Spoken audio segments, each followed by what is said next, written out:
Baiklah, Assalamualaikum warahmatullahi wabarakatuh. Nama saya Ratu Masahrani Dini, NIM 1051963, kelas IP 5B, UTS Metodologi Penelitian Sosial. Soal nomor 1, berdasarkan analisis dan pemahaman saudara, apa yang dimaksud dengan penelitian? Penelitian adalah suatu kegiatan mengamati, memeriksa, dan melihat suatu dengan cermat. Sedangkan metodologi penelitian adalah metodologi penelitian yang dilakukan melalui prosedur-prosedur untuk memperolehkan kebenaran melalui langkah-langkah yang telah ditentukan agar proses penelitian bisa dibilang disiplin dan struktur. Sebutkan dan jelaskan mengenai pendekatan dan jenis-jenis penelitian. Jawab. Pendekatan penelitian. Pendekatan kumulatif. Metode penelitian ini lebih suka menggunakan teknis analisis yang mendalam. 2. Pendekatan kumulatif. Pendekatan penelitian kumulatif ini adalah pendekatan yang berdasarkan pada filsafat, dipakai untuk penelitian dan populasi. 3. Pendekatan campuran. Pada pendapat campuran ini terdapat metode campuran atau jenis penelitian di mana penelitian menggunakan unsur-unsur pendekatan penelitian kumulatif. Selanjutnya jenis-jenis penelitian. Jenis-jenis penelitian yang pertama penelitian kuantitatif. Penelitian kuantitatif adalah penelitian dilakukan investigasi secara sistematis.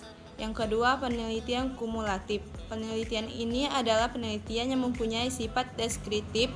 Penelitian ini lebih cenderung menggunakan analisis. Ketiga, penelitian eksperimen. Penelitian ini adalah penelitian bersifat coba-coba, atau kata eksperimen sendiri mungkin sudah tidak asing sejak sekolah dasar. Dan keempat, penelitian deskriptif. Penelitian deskriptif ini adalah penelitian yang menggambarkan dari suatu populasi. Dan selanjutnya penelitian campuran. Penelitian campuran ini adalah penelitian yang menggabungkan penelitian bentuk kuantitatif dan kualitatif. Penelitian campuran ini lebih kompleks dibandingkan penelitian-penelitian yang lainnya. 3. Apa tujuan melakukan sebuah penelitian dan bagaimana tahap atau prosedur yang akan dilakukan dalam melakukan sebuah penelitian serta jelaskan dari masing-masing tahap atau prosedur tersebut. Jawab. Menurut pendapat saya, melakukan sebuah penelitian adalah untuk menentukan pengetahuan baru yang belum pernah ada sebelumnya, untuk membuktikan atau menguji kembali kebenaran suatu ilmu pengetahuan yang telah ada sebelumnya. Untuk tahap atau prosedur penelitiannya, yang pertama ada tahap laksana atau pengumpulan data, analisis data, dan interpretasi data. Yang kedua ada tahap penulis laporan, serta yang ketiga tahap persiapan. 4. Dalam melakukan sebuah penelitian terlebih dahulu, kita harus mencari masalah apa yang akan kita teliti menurut saudara. Apa yang dimaksud dengan masalah penelitian, dan sebutkan dari mana saja sumber masalah penelitian itu bisa kita peroleh.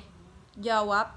Masalah dalam penelitian adalah pernyataan mengenai keterkaitan antara dua atau lebih variabel yang penemuan jawabannya dilakukan dengan melakukan bukti-bukti empirik.